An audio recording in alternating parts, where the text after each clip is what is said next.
ಕಿಟ್ಟಿ, ನೀನು ನಮ್ಮ ಜೊತೆ ಸೇರ್ಕೊಂಡಿದ್ದಕ್ಕೂ ಸಾರ್ಥಕವಾಯ್ತು. ಯಾಕಂದ್ರೆ ನೀನು ಸರಿಯಾದ ಸಮಯದಲ್ಲಿ ಸರಿಯಾದ ಕೆಲಸ ಮಾಡಿದೆ.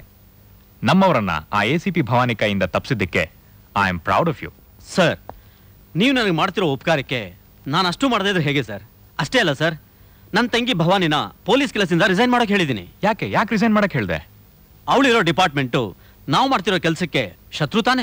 ಹೌದು, ನಮ್ಮ ಮುನ್ರಾಜು ಕೂಡ ಅದೇ ಡಿಪಾರ್ಟ್ಮೆಂಟ್ ತಾನೇ ಕೆಲಸ ಮಾಡ್ತಿರೋದು. ಆದ್ರೆ ಮುನ್ರಾಜು ನಮಗೆ ಸಹಾಯ ಮಾಡ್ತಿದ್ದಾರೆ ಸರ್. ಹೌದು, ನಿನ್ ತಂಗಿ ಕೂಡ ನಮಗ್ ಸಹಾಯ ಮಾಡಬಹುದು.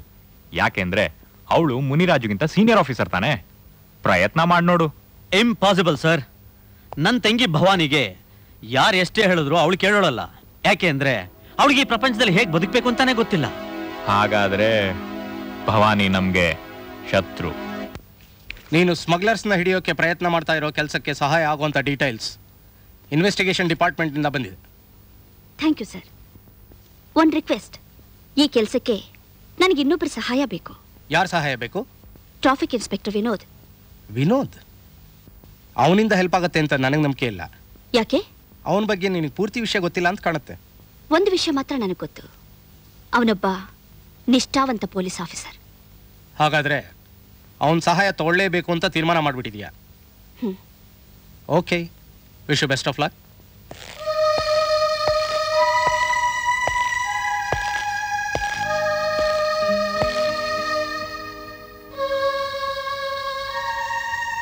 ಮಿಸ್ಟರ್ ವಿನೋದ್. ಓ, ಭವಾನಿ ಅವರಾ? ಬನ್ನಿ ಬನ್ನಿ, ಕೂತ್ಕೊಳ್ಳಿ. ಇಂಥ ಸಮಯದಲ್ಲಿ ಬಂದು ನಿಮಗೆ ತೊಂದರೆ ಕೊಟ್ಟೆ ಅಂತ ಕಾಣಿಸುತ್ತೆ. ತೊಂದರೆ ಕೊಡ್ಲಿಲ್ಲ ಅಂತ ಹೇಳಿದ್ರೆ ಸುಳ್ಳು ಹೇಳ್ದಾಗುತ್ತೆ. ಭವಾನಿ ಅವರೇ, ನೀವು ತುಂಬಾ ಬುದ್ಧಿವಂತರು. ಇಂಥ ಸಮಯದಲ್ಲಿ ಬಂದು ಪ್ರತ್ಯಕ್ಷವಾಗಿ ನನ್ನ ಹಿಡಿದು ನೀವು ಮಾಡ್ತಿರೋ ಕೆಲಸ ತಪ್ಪು, ಅದರಿಂದ ನಿಮ್ಮ ಆರೋಗ್ಯ ಕೆಡುತ್ತೆ, ಬೇರೆಯವ್ರಿಗೂ ತೊಂದರೆ, ಅದು ನಿಮ್ಮ ಮನಸ್ಸನ್ನ ಹಿಡಿದಲ್ಲಿ ಇಡಲ್ಲ ಅಂತ ಬುದ್ಧಿವಾದ ಹೇಳಕ್ ಬಂದಿದ್ದೀರಲ್ಲ. ಬುದ್ಧಿ ಹೇಳಿ ಯಾರ ಮನಸ್ಸನ್ನು ಬದಲಾಯಿಸೋದಕ್ಕೆ ಸಾಧ್ಯವಿಲ್ಲ. ಅವರ ತಪ್ಪನ್ನ ಅವರೇ ಅರ್ಥಕೊಂಡ್ರೆ ಸುಧಾರಣೆ ಆಗುತ್ತೆ. ಮಿಸ್ಟರ್ ವಿನೋದ್, ನಾನೀಗ ಬಂದಿರೋದು ನಿಮಗೆ ಸಲಹೆ ಕೊಡೋಕಲ್ಲ, ನಿಮ್ಮಿಂದ ಸಹಾಯ ಕೇಳೋಕೆ. ನಾನು ನಿಮಗೆ ಸಹಾಯ ಮಾಡಬೇಕಾ? ನನ್ನ ಕೈಯಲ್ಲಿ ಆಗೋದಾದ್ರೆ ಖಂಡಿತ ಮಾಡ್ತೀನಿ. ಏನು ಹೇಳಿ? ನಾನು ಕೆಲವು ಸಮಾಜಘಾತಕರನ್ನ ಹಿಡಿಬೇಕು ಅಂತಿದ್ದೀನಿ. ಆ ಕೆಲಸದಲ್ಲಿ ನೀವು ನನಗೆ ಹೆಲ್ಪ್ ಮಾಡಬೇಕು. ಅದು ನಿಮ್ಮ ಡಿಪಾರ್ಟ್ಮೆಂಟ್ಗೆ ಸೇರಿತ್ತು. ನಾನಿರೋದು ಟ್ರಾಫಿಕ್ ಡಿಪಾರ್ಟ್ಮೆಂಟಲ್ಲಿ. ನಿಮ್ಮನ್ನ ಕ್ರೈಮ್ ಡಿಪಾರ್ಟ್ಮೆಂಟ್ಗೆ ತಗೊಳ್ಳೋದಿಕ್ಕೆ ಕಮಿಷನರ್ ಪರ್ಮಿಷನ್ ಕೊಟ್ಟಿದ್ದಾರೆ. ಇದೇನಾ ನನ್ನಿಂದ ನಿಮಗೆ ಬೇಕಾದ ಸಹಾಯ? ಅದಕ್ಕೆ ನಾನು ಒಪ್ಪೋದಿಲ್ಲ. ಯಾಕೆ? ಪಾರ್ವತಿ, ಪಾರ್ವತಿ, ನಾನು ಕ್ರೈಮ್ ಡಿಪಾರ್ಟ್ಮೆಂಟ್ಗೆ ಬರೋದಿಲ್ಲ ಅಂದ್ರೆ ಯಾಕೆ ಅಂತ ಕೇಳ್ತಿದ್ದಾರೆ. ಮಿಸ್ಟರ್ ವಿನೋದ್, ಇದು ನನ್ನ ಹೆಂಡತಿ ಪಾರ್ವತಿ. ಯಾವ ಡಿಪಾರ್ಟ್ಮೆಂಟ್ಗೆ ನಾನು ನೀವು ಕರಿತಾ ಇದ್ದೀರೋ ಅದೇ ಡಿಪಾರ್ಟ್ಮೆಂಟೇ ಇವಳನ್ನ ಫೋಟೋಲ್ಲಿ ಮಾತ್ರ ಇರೋವಾಗ ಮಾಡಿದ್ದು. ಪಾರ್ವತಿ, ಪಾರ್ವತಿ,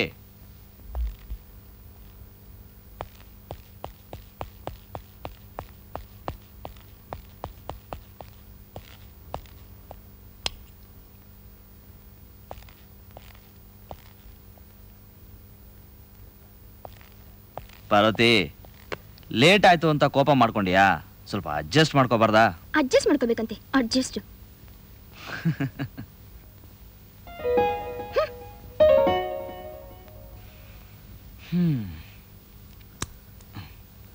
ಏಯ್, ನಾನು ಹೇಳ್ತಾನೆ ಇದ್ದೀನಿ, ಮಲಗೆ ಇದೆಯಲ್ಲ, ಹೇಳೆ, ಎದ್ದೇಳೆ.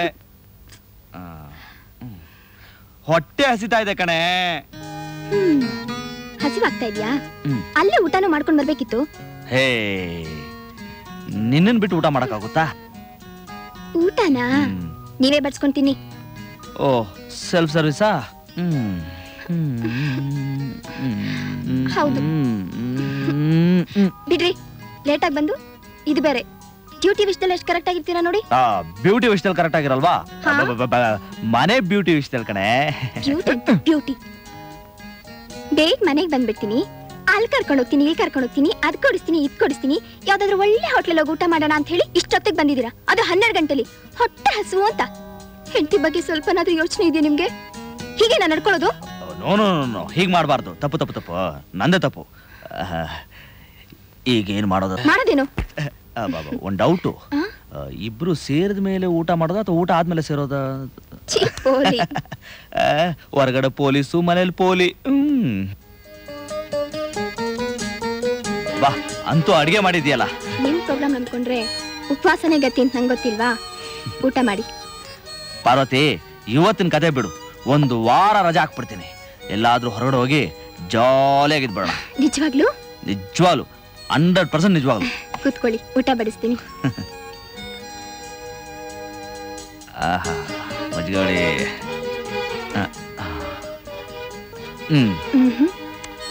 ನನ್ನ ಹತ್ರನೇ ನಾಚ್ಕೋಬೇಕಾ?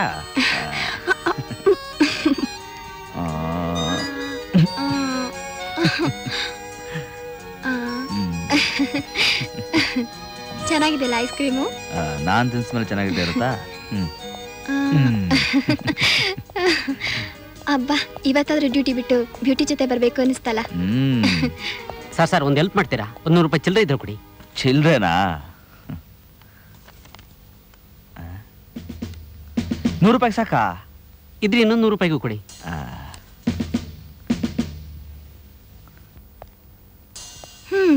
ಎಲ್ಲಿ ಪ್ರಿಂಟ್ ಆಗ್ತಾ ಇದೆ ಇದು? Government note, original note sir ಇದು. ಗವರ್ಮೆಂಟ್ ಹೌದು ಸರ್. ನನಗೆ ಗೊತ್ತಿಲ್ಲ ಸರ್.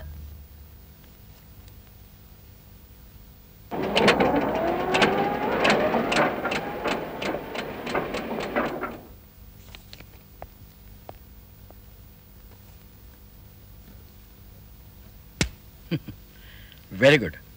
ಒರಿಜಿನಲ್ ನೋಟ್ ಕೂಡ ಇದ್ರ ಮುಂದೆ ಕೋಟಾ ನೋಟ್ ಇದ್ದಾಗಿದೆ. ಪ್ರಿಂಟ್ ಮಾಡು. ಸರ್, ಫೋನ್ ಬಂದಿದೆ. ಬಂದು.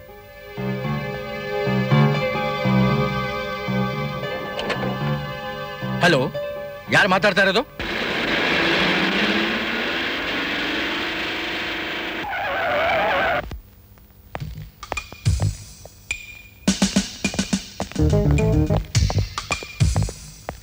ಈ ಪ್ರೆಸ್ ಮಾಲೀಕರು ಯಾರು? ನಾನೇ. ನಿಮ್ ಪ್ರೆಸ್ ಅಲ್ಲಿ ಕೋಟಾ ನೋಟ್ ಪ್ರಿಂಟ್ ಆಗ್ತಿದೆ ಅಂತ ಇನ್ಫಾರ್ಮೇಶನ್ ಬಂದಿದೆ, ಚೆಕ್ ಮಾಡಬೇಕು. ಏನು, ನಮ್ ಪ್ರೆಸ್ ಅಲ್ಲಿ ಕೋಟಾ ನೋಟಾ? ಕಾನ್ಸ್ಟೇಬಲ್ಸ್,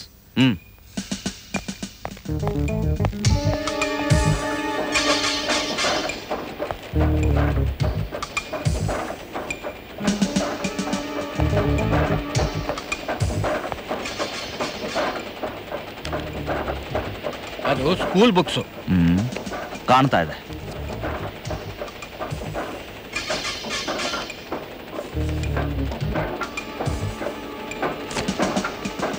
ಇದು ಲೇಬಲ್ಸ್.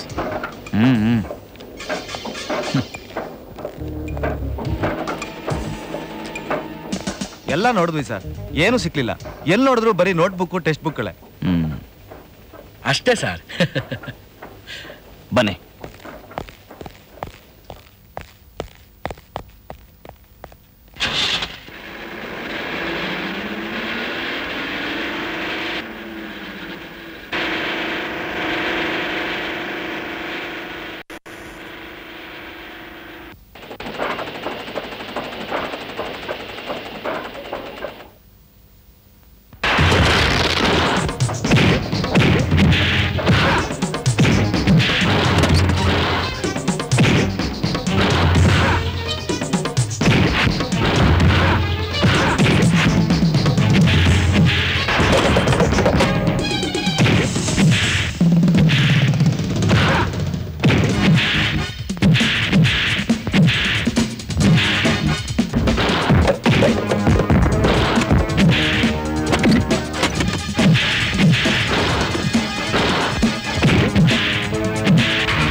ಸರ್ ಇಲ್ಲಿ ಏನ್ ಬರ್ದಿದ್ದಾರೆ ನೋಡಿ ಸರ್. ಏನು? ಕೋಟ ನೋಡ್ಕಾ ಇದ್ದೀನಿ, ಹೊಟ್ಟೆ ನೋವು ಅಂತ ಆಸ್ಪತ್ರೆ ಸೇರಿಸಿಲ್ವಾ? ಅವನಿಗೆ ರಾಜೋಪಚಾರ ನಡೀತಾ ಇದೆ ಅಂತ ಬರ್ದಿದ್ದಾರೆ. ಅಬ್ಬಾ ಶಬಾಷ್. ಆಹಾ, ಸಾರಾಯಿಗೂ ಮದ್ದೂರೋಡೆಗೂ ಒಳ್ಳೆ ಕಾಂಬಿನೇಷನ್ ಅಪ್ಪ.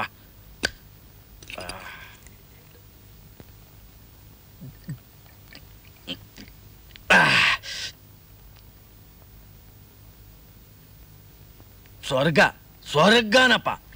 ಏನು ಸ್ವರ್ಗ ಅಂತಿದ್ದೀರಲ್ಲ? ನೋಡಿ ಇದೆ ಡಾಕ್ಟ್ರೆ, ನೀವು ಹ್ಯಾಕ್ ಕಾಣಿಸ್ತಾ ಇದ್ದೀರಾ ಗೊತ್ತಾ? ಸಾಕ್ಷಾತ್ ದೇವೇಂದ್ರ ಇದ್ದಾಗೆ. ಹೌದೌದು, ದೇವೇಂದ್ರ ಆಗಿರೋದು ನಿಮ್ ಸಾವುಕಾರರಿಂದ. ಅವರು ನಮ್ಮಂತವ್ರನ್ನ ಬಹಳ ಚೆನ್ನಾಗಿ ನೋಡ್ಕೋತಾ ಇದ್ದಾರೆ. ನೀವು ನಮ್ಮನ್ನು ಚೆನ್ನಾಗಿ ನೋಡ್ಕೊಳ್ತಾ ಇಲ್ಲ. ಏನ್ ಬೇಕು ಹೇಳಿ? ಗುಂಡಾಯ್ತು, ತುಂಡಾಯ್ತು, ಬೆಡ್ಡೂ ಆಯ್ತು. ಬೆಡ್ ಮೇಲೆ ಫುಡ್ ಬರ್ಲಿಲ್ವಲ್ಲ?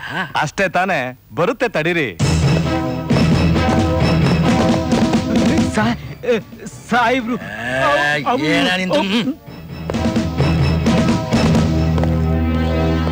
ಏನಿದೆಲ್ಲ? ಏನ್ ಮಾಡ್ತಾ ಇದ್ದೀರಾ? ಏನಿಲ್ಲ, ಡಾಕ್ಟ್ರು ಔಷಧ ಕೊಟ್ರು, ಕುಡಿತಾ ಇದ್ದೀನಿ ಅಷ್ಟೇ. ಹೊಟ್ಟೆ ನೋವು ಅಂತ ಸುಳ್ಳು ಹೇಳಿ ಹಾಸ್ಪಿಟ್ಲ್ ಬಂದು ಅರಾಕ್ ಕುಡಿತಾ ಇದೀಯಾ? ಡಾಕ್ಟರ್, ಇವನ್ಗೇನ್ ಕಾಯಿಲೆ? ಇನ್ನೂ ಡಯಾಗ್ನೈಸ್ ಮಾಡಿಲ್ಲ. ನೀವೆಲ್ರಿ ಡಯಾಗ್ನೈಸ್ ಮಾಡ್ತೀರಾ?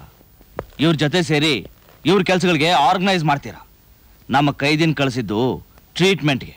ಎಂಜಲ್ ಕಾಸ್ಗೆ ಆಸೆ ಬಿದ್ದು ಅಪರಾಧಿಗಳಿಗೆ ಅನುಕೂಲ ಮಾಡ್ಕೊಡ್ತೀರಾ? ಇನ್ಸ್ಪೆಕ್ಟರ್, ನಾಲ್ಗೆ ಬಿಗಿ ಹಿಡಿದು ಮಾತಾಡಿ. ನಾನು ಒಬ್ಬ ಗೌರ್ಮೆಂಟ್ ಮೆಡಿಕಲ್ ಆಫೀಸರ್. ಅದಕ್ಕೆ ಗೌರ್ಮೆಂಟ್ ದ್ರೋಹ ಬಗಿತಾ ಇದ್ದೀರಾ? ನೀವು ಮಾಡ್ತಿರೋ ಕೆಲಸಕ್ಕೆ ನಿಮ್ಮ ಮೇಲೆ ಆಕ್ಷನ್ ತಗೋಬೇಕಾಗುತ್ತೆ. Inspector, shut up! ನೀವು ಟ್ರೀಟ್ಮೆಂಟ್ ಮಾಡಿದ ಸಾಕು, ಡಿಸ್ಚಾರ್ಜ್ ಮಾಡಿ ಪೊಲೀಸ್ ಸ್ಟೇಷನ್ ಕಳಿಸಿ. ತಗೊಳ್ಳಿ. Thank you. ಬರ್ಲಾ? ಬೇಗ ಬಂದ್ಬಿಡಿ.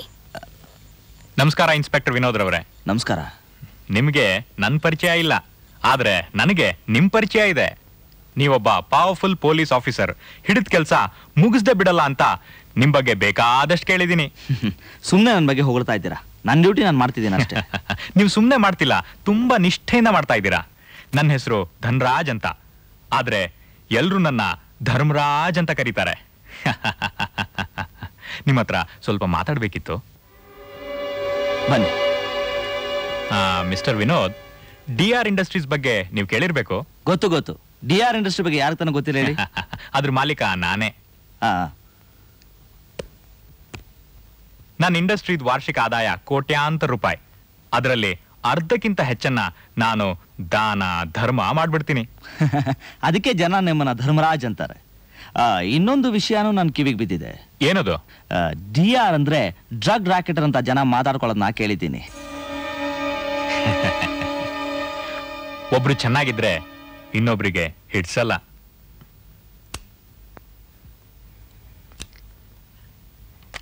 ಈ DR ಇಂಡಸ್ಟ್ರೀಸ್ ಬಗ್ಗೆ ಅಪಪ್ರಚಾರ ಮಾಡ್ತಾನೆ ಇರ್ತಾರೆ. ಈಗ ನಾನಿಲ್ಲಿಗೆ ಬಂದಿರೋದು ಯಾಕೆ ಅಂದ್ರೆ, ನನ್ನ ಸ್ವಂತ ತಂಗಿ ಗಂಡ ನಿಮ್ ಕೈಯಲ್ಲಿ ಸಿಕ್ಕಾಕೊಂಡ್ಬಿಟ್ಟಿದ್ದಾನೆ. ಅದೇ ಖೋಟಾ ನೋಟ್ ಸಮಾಚಾರದಲ್ಲಿ. ಮಾಡಬಾರ್ದು ಆದ್ರೆ ಮಾಡ್ಬಿಟ್ಟಿದ್ದಾನೆ ತಪ್ಪು. ಇನ್ ಮುಂದೆ ಮಾಡದೇ ಇರೋ ಹಾಗೆ ಸರಿಪಡಿಸೋಣ ಅಂತ. ಅದಕ್ಕಿಂತ ಹೆಚ್ಚಾಗಿ ಅವನ ಹೆಂಡತಿ ಅವಮಾನ ತಡಿದೆ ಸತ್ತು ಹೋಗ್ತೀನಿ ಅಂತಿದ್ದಾಳೆ. ಮುಖ್ಯವಾಗಿ ಅವಳನ್ನ ಉಳಿಸ್ಬೇಕು, ಅದು ನಿಮ್ ಕೈಯಲ್ಲಿದೆ. ನೀವು ಮನ್ಸು ಮಾಡಿದ್ರೆ ಆಗತ್ತೆ. ಅದಕ್ಕೆ ಪ್ರತಿಫಲ ತಗೊಳ್ಳಿ. ಬ್ಲ್ಯಾಂಕ್ ಚೆಕ್ ಕೊಡ್ತಾ ಇದ್ದೀನಿ, ಎಷ್ಟು ಬೇಕೋ ಅಷ್ಟು ಬರ್ಕೊಳ್ಳಿ. ಅದೃಷ್ಟ ನಿಮ್ದೇ. ಎಷ್ಟೇ ಅವರು ಧರ್ಮರಾಜ ಅಲ್ವೇ? ನೋಡ್ದ್ಯಾ ಪಾರ್ವತಿ, ಅದೃಷ್ಟ ಮನೆ ಬಾಗಿಲು ಹುಡ್ಕೊಂಡು ಬಂದಿದೆ. ಅವರು ಚೆಕ್ ಕೊಡ್ತಿದ್ದಾರೆ, ಅದು ಬ್ಲ್ಯಾಂಕ್ ಚೆಕ್. ಅವರು ನನ್ನ ತಲೆನೂ ಬ್ಲ್ಯಾಂಕ್ ಅನ್ಕೊಂಡಿದ್ದಾರೆ ಅನ್ಸುತ್ತೆ. ಕೋತಿ ತಾನ್ ಕೆಡದಲ್ದೆ ವನನೂ ಕೆಡಿಸ್ತಂತೆ. ನಿಮ್ ತಂಗಿ ಗಂಡ ಕೋಟಾ ನೋಟ್ ಪ್ರಿಂಟ್ ಮಾಡ್ತಾ ಇದ್ದಿದ್ದು ದೊಡ್ಡ ಅಪರಾಧ. ಅದಕ್ಕಿಂತ ದೊಡ್ಡದು ನೀವೀಗ ಲಂಚ ಕೊಡಕ್ ಬಂದಿರೋದು. ನಿಮ್ಮನ್ನ ದೊಡ್ಡ ಮನುಷ್ಯರು ಅಂತ ತಿಳ್ಕೊಂಡಿದ್ದೆ, ಆದ್ರೆ ಅದು ತಪ್ಪು. ದಯವಿಟ್ಟು ಇಲ್ಲಿಂದ ಹೊರಟೋಗಿ. ನಿಮ್ ನೆರಳು ಕೂಡ ಈ ಕಡೆ ಬಿಡೋದ್ ಬೇಡ.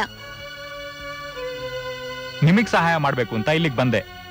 ಈ ಕೋಟ್ಯಾಧೀಶ್ವರ ಧನ್ರಾಜ್ಗೆ ಇಂಥ ಅವಮಾನ ಆಗತ್ತೆ ಅಂತ ನಾನ್ ಅಂದ್ಕೊಂಡಿರ್ಲಿಲ್ಲ. ಆಗ್ಲಿ ಪರವಾಗಿಲ್ಲ. ಮಿಸ್ಟರ್ ವಿನೋದ್, ನಿಮ್ ಹೆಂಡತಿ ಒಂದ್ ಹೆಣ್ಣಾದ್ರೂ ಹೆಣ್ಣಿನ ಹೃದಯ ಇಲ್ಲ ಆಕೆಗೆ. ಇನ್ನೊಂದ್ ಹೆಣ್ಣಿನ ಕತೆ ಕೇಳಿದ್ರು ಕನಿಕರ ಬರ್ಲಿಲ್ಲ. ಅದಕ್ಕೆ ನಾನು ಏನ್ ಮಾಡ್ಬೇಕು ಅಂತ ಗೊತ್ತಾಗ್ತಾ ಇಲ್ಲ. ನೀವೇನು ಮಾಡ್ಬೇಕಾಗಿಲ್ಲ. ಅವಳು ಹೇಳ್ದಾಗೆ ನಿಮ್ ನೆರಳು ಸಹ ಈ ಮನೆ ಮೇಲೆ ಬೀಳಬಾರ್ದು. God please get out. Mister D R.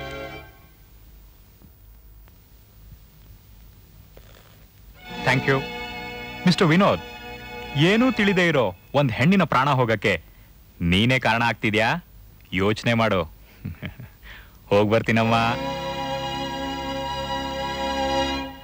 Prosecution ಒದಗಿಸಿದ ಸಾಕ್ಷ್ಯಾಧಾರದ ಪರಿಶೀಲನೆಯ ನಂತರ ಆರೋಪಿಗಳು ಮಾಡಿದ ಅಪರಾಧಗಳು ರುಜುವಾತಾಗಿ ಅವರುಗಳು ಅಪರಾಧಿಗಳು ಎಂಬುದರಲ್ಲಿ ನನಗೆ ಯಾವುದೇ ಸಂದೇಹವಿರುವುದಿಲ್ಲ.